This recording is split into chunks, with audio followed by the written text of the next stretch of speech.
Hay que saber crear excedente para redistribuir. No redistribuyas el árbol, sino el fruto del árbol. Y para eso, cuida el árbol. Felipe González Márquez nació en Sevilla un 5 de marzo de 1942. El crecer en un contexto de represión franquista marcaría profundamente su visión política. Su juventud coincidió con los últimos años de la dictadura, un periodo de creciente descontento social y anhelo de cambio. Se formó en Derecho y continúa siendo una voz influyente en el diálogo político internacional y un firme defensor de la cooperación entre España y América Latina. Es una de las figuras políticas clave de la historia de España. En la segunda mitad del siglo XX, fue el tercer presidente de gobierno de España desde la Restauración a finales de los 70. El espíritu de consenso que promovió durante la transición sigue siendo un modelo para abordar los grandes desafíos nacionales. Sus políticas sociales sentaron las bases de la España moderna, y su visión de una España europea e internacionalmente comprometida continúa guiando la política exterior del país. Es reconocido internacionalmente por su papel e integración de España a la Comunidad Económica Europea, el fortalecimiento de las relaciones con Latinoamérica y el papel activo en la OTAN. Su legado trasciende las fronteras ideológicas y temporales. Su capacidad para combinar pragmatismo con principios firmes, su compromiso con el diálogo y su visión de futuro siguen siendo referentes para las nuevas generaciones de líderes políticos. Ha publicado libros y escrito ensayos sobre su carrera política. Entre los muchos premios que ha recibido se encuentra el prestigioso Premio Carlomagno en 1993 por sus contribuciones a la unidad europea y la Gran Cruz de Oro del Mérito de la República de Austria, además de muchos otros honores. También fue nombrado Doctor Honoris Causa por las universidades de Toulouse y Lovaina. Felipe González Márquez, en diálogos con la comunidad Quo.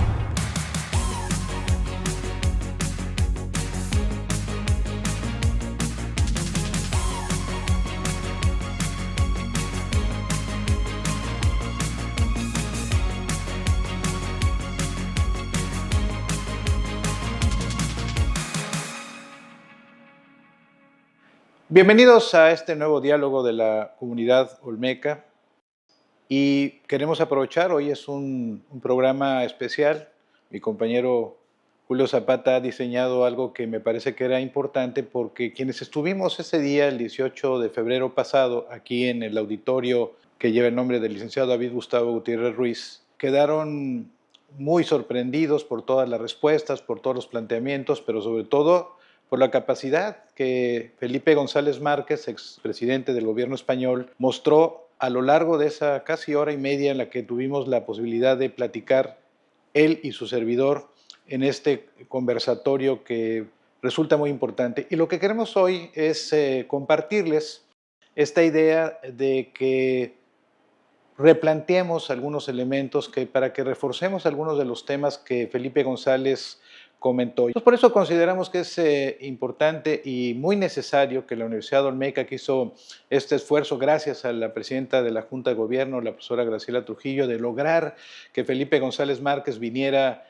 a nuestro espacio, a este campus, pues recordar algunas de las respuestas que quizá en un momento determinado en el contexto de esta plática se perdieron en la intensidad y la importancia. Y por eso es que estamos haciendo este recuento para que ustedes lo disfruten, lo vuelvan a disfrutar y sobre todo, pues veamos cómo una figura tan importante de nuestro tiempo tiene una influencia tan significativa y que es hoy muy, muy visible y muy importante en este mundo complejo en el que estamos viviendo y que, como se lo preguntamos al último, si todavía tendremos que ser optimistas o pesimistas sobre el tema de la geopolítica de la esperanza. Le agradecemos mucho su presencia, de verdad, es un honor para la universidad, un día que quedará marcado en nuestra historia, don Felipe. Muchas gracias. Bueno, rector, yo lo primero que quiero es agradecerle la oportunidad de estar en la Universidad Olmeca, estar en Tabasco.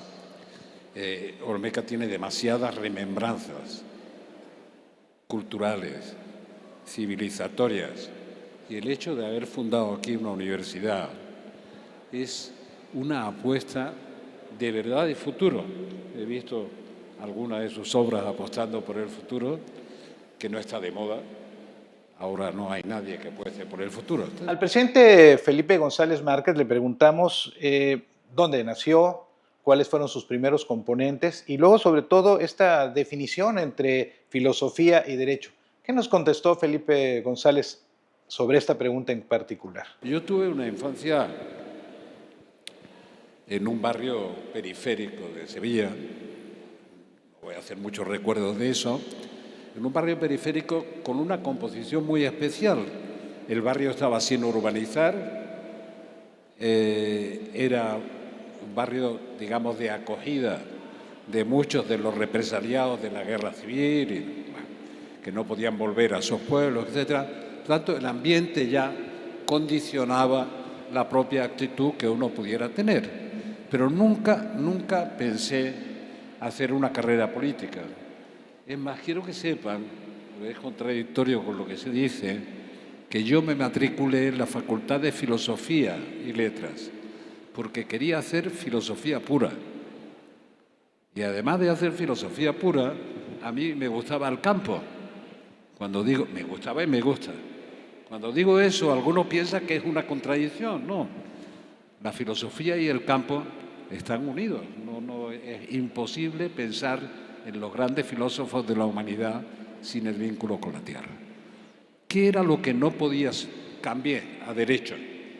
Cambié a Derecho después de estar matriculado, porque mis padres recibieron la visita de un abogado que era el secretario de juzgado, muy amigo de la familia, y se lo explicaron de manera que mis padres creyeron que el hijo se había vuelto loco, porque quería hacer filosofía pura. Dice, ¿y qué porvenir puede tener un filósofo? Tiene bastante razón, ¿no? Decía un gran torero español, cuando hablaban de Ortega y Gasset, decía, bueno, ¿y este señor a qué se dedica? Dice, es filósofo. ¿Y eso qué viene a hacer? Dice, no, se dedica a pensar. Y el torero decía, no, si en España hay gente para todo, hasta para pensar. Bueno, yo paré la matrícula en filosofía y me pasé a Derecho. Y la verdad es que, digo, uno no se debe arrepentir de las cosas que no tienen arreglo, pero la verdad es que no me arrepiento del Derecho, me dio mucha formación y me dio un instrumento, eso es lo que quiero que sepan, para luchar políticamente por lo que me importaba, que era la libertad de mi país. No tenía ninguna adscripción política previa, ni familiar. Mi padre era republicano hazañista, pero me enteré cuando mi padre tenía 70 años, porque su amargura por la guerra civil y las consecuencias entre sus amigos lo dejaron mudo a este respecto durante muchos años. Por tanto, mi compromiso era más que un compromiso heredado de un partido político, era un compromiso por la libertad. Buscaba el espacio para luchar por la libertad y contra la dictadura. Lo que me quemaba la sangre es que si pasaba la frontera hacia Francia, si pasaba la frontera con o sin pasaporte, cuando pasaba la frontera me sentía libre y cuando volvía a entrar en mi propio país me sentía cautivo. Por tanto, toda mi vida estaba condicionada por eso. Y eso fue lo que me hizo utilizar el propio derecho como un instrumento para defender las causas de los trabajadores, los sindicatos clandestinos, y dediqué una buena parte de mi juventud y de mi vida a eso instrumentalmente. Mi compromiso político no venía heredado de nada. Era una rebeldía contra la dictadura. O sea, no había ningún cuestionamiento ideológico. ¿Dónde encontraba esa rebeldía? Siento decirlo, donde encontraba esa rebeldía no era en la derecha política de mi país. Y como no era en la derecha política, ahí no me sentía con espacio.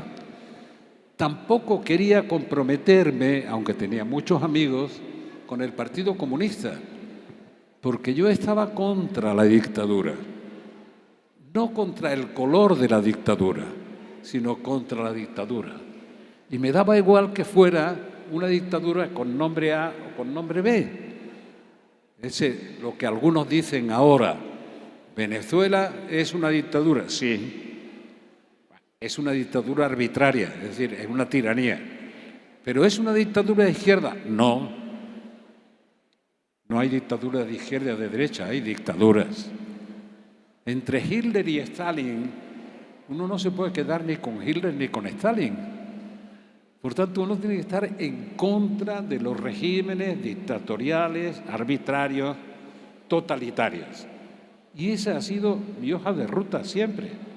Hasta el día de hoy, todavía hoy, digamos que me hace sufrir. Porque uno se queda como en un terreno de nadie. Dice, entonces tú estás contra Maduro. Sí, como contra Pinochet. La primera visita que hice cuando fui diputado con 35 años fue a sacar 2 presos políticos de las cárceles de Pinochet en 1977. Pero exactamente igual estoy contra Maduro o contra Ortega. Ayudé, y hasta el día de hoy me arrepiento, a los sandinistas en la lucha contra Somoza, pero no para caer en manos de Ortega Murillo. El segundo apellido no es Murillo, pero da igual, es Ortega Murillo, que es peor que Somoza. Y nadie de los que aparezcan por esta universidad podrá decir que ha hecho más por ayudar al sandinismo que yo mismo. Que una semana después de la caída de Somoza, yo estaba allí con ayuda, cuando solo sonaban los ruidos de las ametralladoras, de las Galil.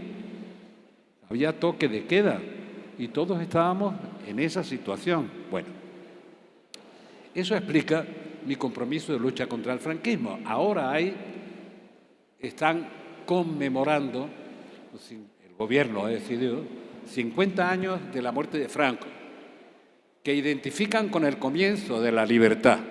No es verdad. Acabamos de enterrar en Alicante a un exiliado español brillantísimo, varias veces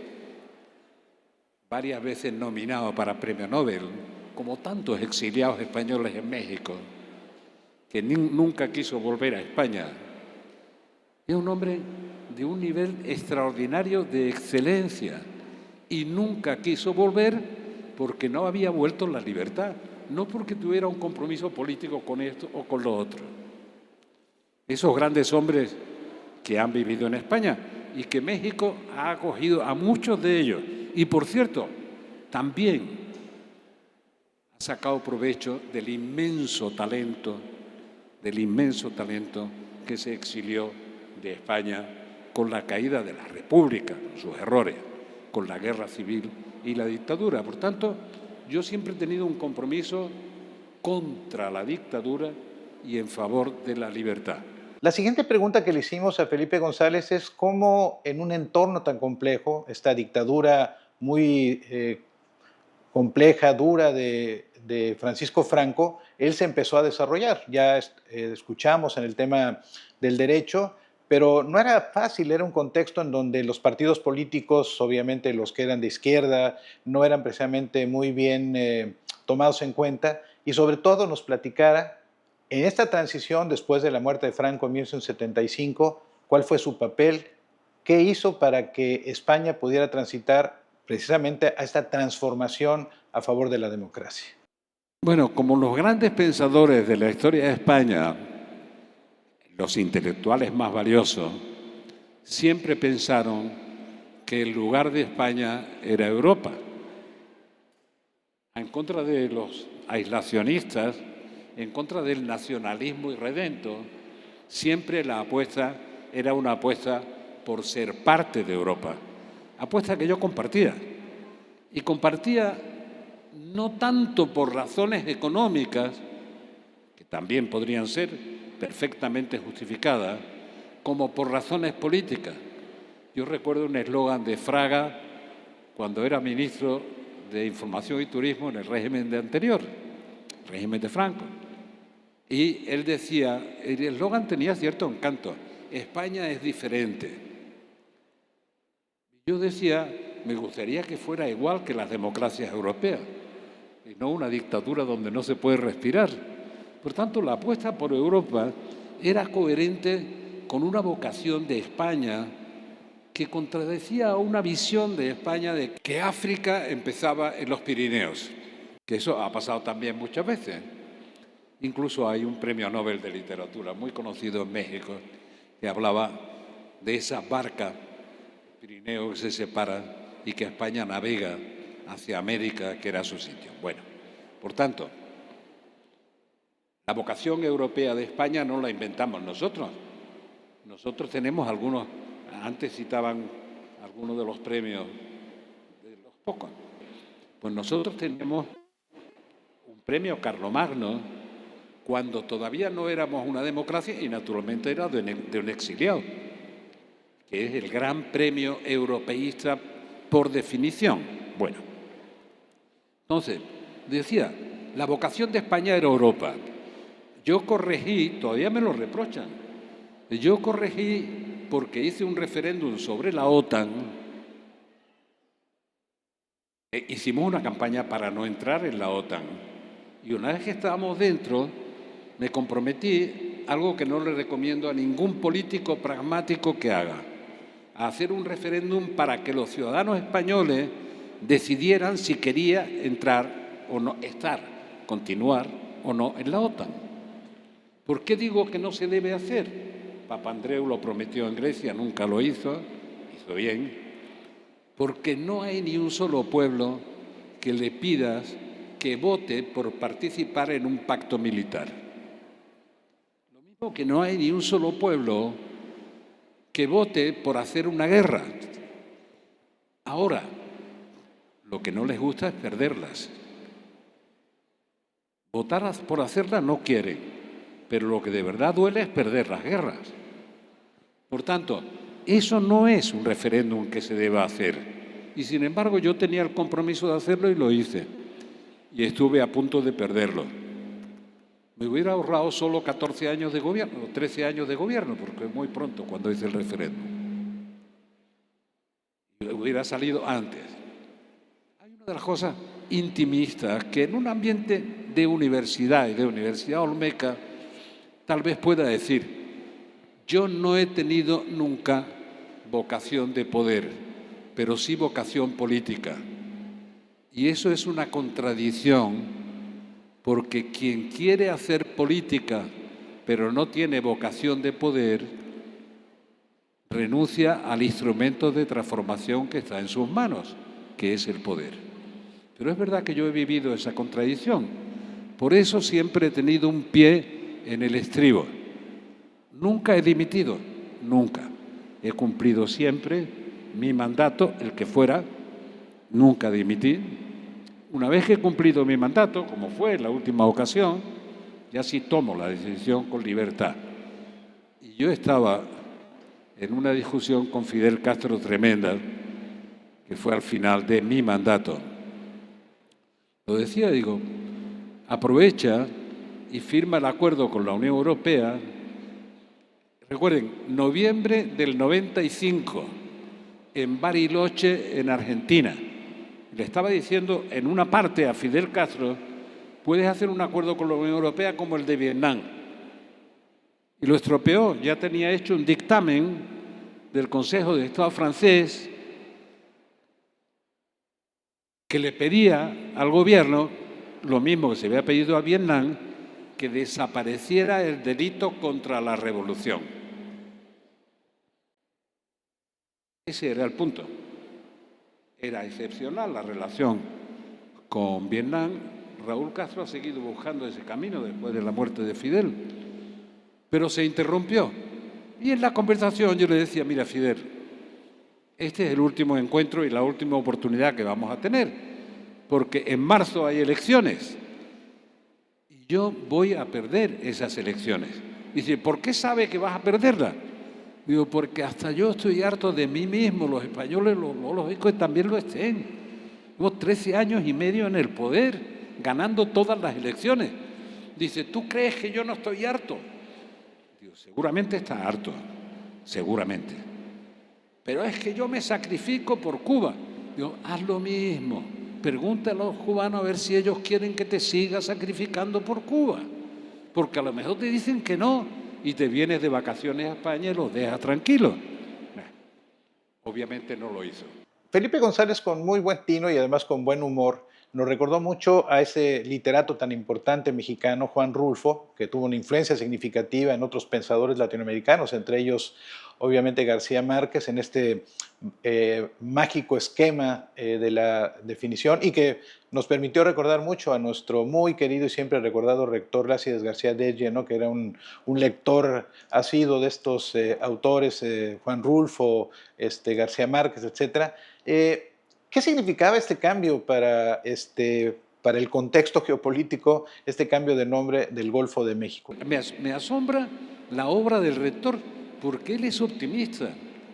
Y esta mañana yo he estado toda la mañana acordándome de Juan Rulfo, de nuestro Juan Rulfo, sobre todo por lo del Golfo de América,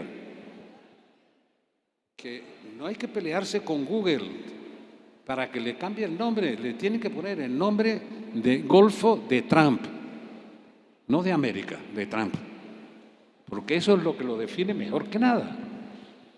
Pero hay una tradición y Juan Rulfo lo vería con mucha claridad. Esto que parece que son bromas muy serias, rector.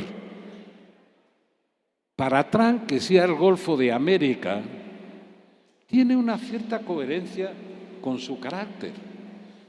Porque, como diría Juan Rulfo, Estados Unidos es Estados Unidos de América.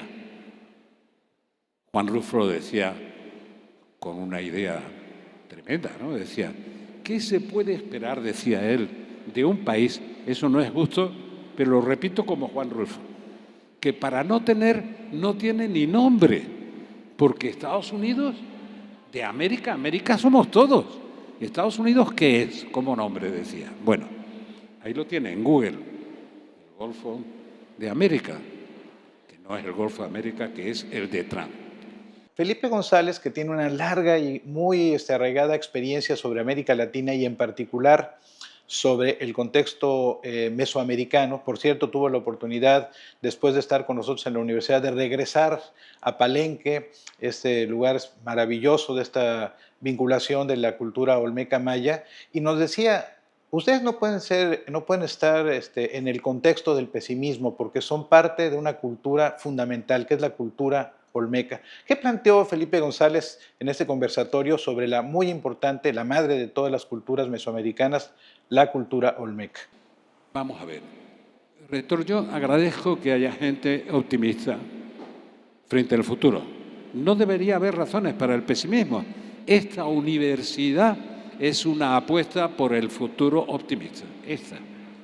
Y el nombre olmeca aún más, porque es una civilización insuperable durante siglos. Normalmente no apreciamos lo que tenemos, pero la universidad es el motor de la construcción del futuro. No solo la escuela, maestra, la universidad, el remate de la universidad.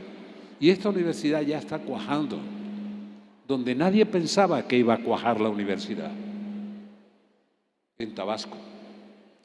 Y por eso los quiero felicitar. Esa sí es una apuesta de futuro.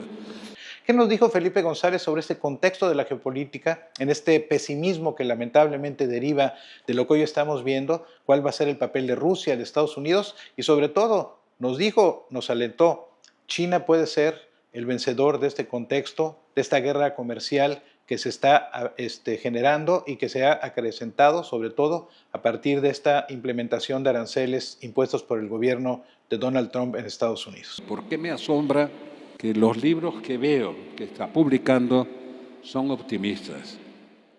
Porque lo que está pasando, no ahora con Trump, que es obvio, el que no lo ve es porque está ciego y no quiere verlo, ¿no?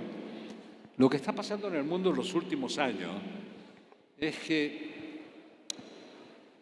los intelectuales y los intelectuales de gran nivel hacen análisis muy pesimistas de la geopolítica mundial, como si no hubiéramos aprendido nada en la República de Weimar, como si no hubiéramos aprendido nada de la Primera y de la Segunda Guerra Mundial. Volvemos a los nacionalismos irredentos, a las divisiones y al enfrentamiento. Ahora con una nueva forma. Ahora es un trípode de China, no digo en el orden que va a ser, China, Putin y los hijos de Putin, que son muchos, y Estados Unidos. El único con legitimidad de origen es Trump, porque lo han votado la gente mayoritariamente. A Putin no se sabe quién lo ha votado. En todo caso, al que no lo vota está en el cementerio. Eso es lo único seguro. A Xi Jinping no lo ha votado nadie. Pero Xi Jinping tiene la ventaja de que puede ver el futuro. Cuando acabe la mili Trump, esta mili de la segunda fase, cuando acabe la mili Trump, a Xi Jinping verá todavía por delante 30 o 40 o 50 años mientras dure. Por tanto, va descontando los días que le quedan a Trump. El único beneficiario de tanto disparate como estamos viendo es China, porque va a saber esperar, y los huecos que deja Estados Unidos, que rompe, quita la cooperación, algunos lo invitan. Milei ahora no puede luchar contra los incendios forestales en el sur de Argentina, que son enormes, porque también desmanteló eso, ese servicio lo desmanteló. Sí, ahora arde el sur de la Argentina, pero el servicio ya no está. Bueno, China está supliendo los servicios de ayuda que Estados Unidos está liquidando. Vale muy poco y son necesarios. También son necesarias las reformas porque ha habido mucho abuso, pero una cosa es reformar y otra es liquidar con motosierra. Hay que reformar instituciones, claro, pero acabar con la Organización Mundial de la Salud hasta que llegue la próxima pandemia que viene por la esquina. Entonces necesitaremos una Organización Mundial de la Salud. Por tanto, la reclamaremos y ya no estará Estados Unidos. Ya la habrán podado o se habrá hecho cargo Trump, que pondrá al nuevo Kennedy al frente de la Organización Mundial de la Salud, porque como no cree en las vacunas ni cree en nada de eso, pues lo pondrá al frente de eso. El tema de que hoy los jóvenes, decía Zygmunt Bauman, están viendo el futuro a través del espejo retrovisor. Y entonces me dijo, sí, pero los jóvenes tienen que tener esperanza y la esperanza tiene que ganar al final del día. Y sobre todo me pareció muy importante este planteamiento que les hizo a los jóvenes sobre su compromiso. No pueden ser omisos de lo que está pasando, tienen que estar claros. Les recomendó y les pidió que fueran lectores cotidianos de lo que está pasando, analistas cotidianos, porque al final del día estos jóvenes pues serán obviamente los funcionarios, los doctores, los arquitectos que en un momento determinado conducirán, en este caso a México, a un mejor estadio de desarrollo. ¿Qué es lo que nos dijo Felipe González sobre optimismo, pesimismo y el papel de los jóvenes en este contexto? El mundo no es peor que hace 60 años, ni peor que hace 80 años. Ni peor que el mundo de las entreguerras. No, no es peor. Tiene más oportunidades que nunca. La Universidad Olmeca es el futuro. Donde nadie pensó hace 50 años que habría una universidad. Eso es el futuro. El mundo no es peor que hace 80 años. Pero hay mucho líder político dispuesto a empeorarlo. Eso sí se los anuncio.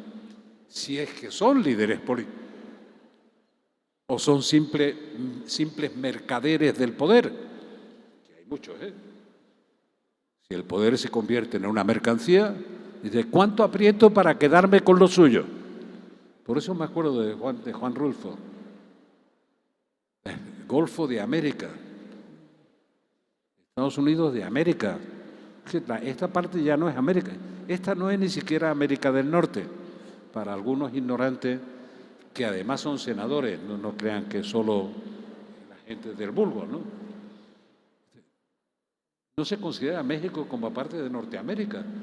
Imagino que a Canadá tampoco. Y atención, casi mejor que se olviden de eso, porque si no harán como con Canadá, que la quieren anexionar o recuperar Panamá. Estamos viviendo momentos bastante complicados, donde hay que tener la cabeza clara y lúcida, no porque sea peor que lo que ocurrió hace 80 años, pero lo podemos hacer peor. Y hay que tratar de evitarlo con liderazgos que sean sólidos. Pasa que el principio básico que diría Sanguinetti, educación, educación, educación. Las 3 prioridades, esas. Además, salud. Cuando el Sistema Nacional de Salud lo aprobamos, la gente sabía que una enfermedad de cualquier pariente no tenía por qué ser la ruina de la familia, porque tenía una asistencia sanitaria pública. Y la mayoría de nuestros emigrantes, soportaron que una enfermedad en su familia les costaba la poca tierra que tenían o los pocos bienes que tenían. Y cuando se quedaban sin nada, emigraban buscando mejor vida. Esto acaba con el Sistema Nacional de Salud. Y ahora sí me apunto, es corte comercial, que diría Ricardo Lagos. Ahora tenemos el primer y mejor sistema de trasplantes del mundo. Lo repito, el primero y el mejor sistema de trasplantes del mundo. Los alemanes ven con asombro, Alemania, un país mucho más desarrollado, ven con asombro eso. Siempre gratuito. Nunca ha habido un negocio de los trasplantes. Nunca. Y es el que mejor funciona del mundo. Hay detalles de esos que había que explicarle a Trump, porque de paso también le explicamos lo que es el IVA, que él no sabe lo que es el IVA, él sabe lo que es la venida, la ida no es.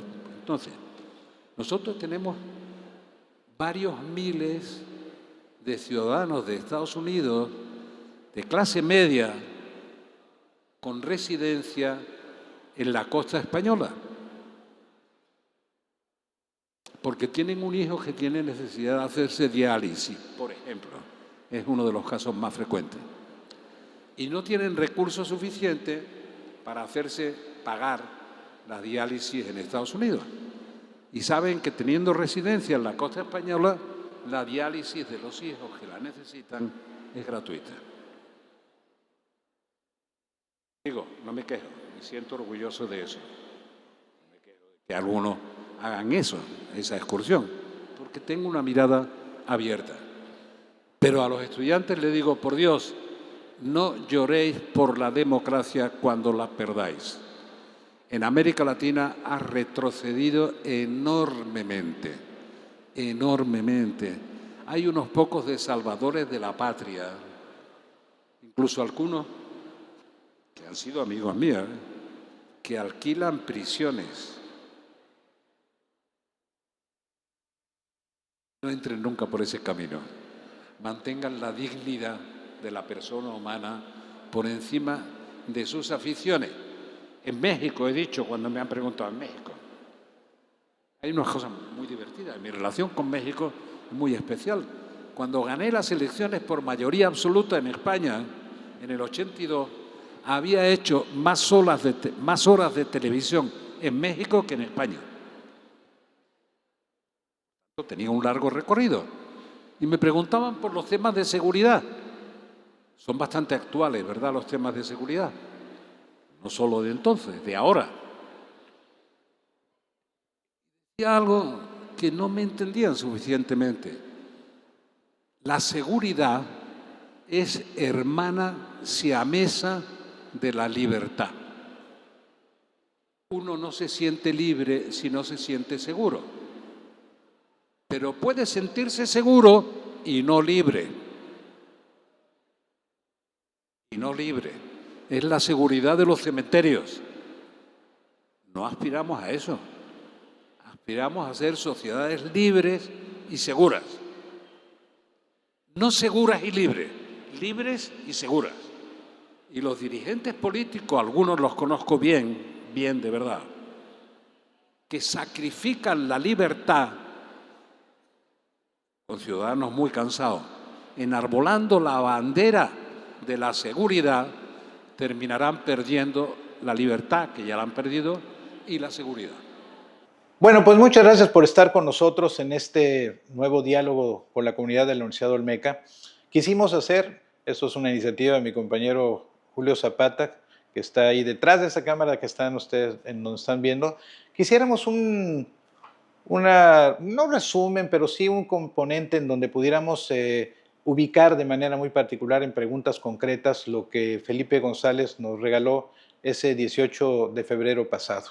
Ojalá lo disfruten ustedes, que lo puedan compartir en nuestras redes sociales y se lo compartan a sus amigos, a sus padres, para que, pues sobre todo, tengamos la claridad y el sello significativo que para la Universidad Olmeca tuvo la presencia de una figura tan importante en el contexto internacional, tan vigente hoy, Felipe González, que fue presidente del gobierno español, pero que es hoy un hombre de ciudadanía general y muy interesado en el futuro de la democracia y en el desarrollo de nuestro contexto iberoamericano.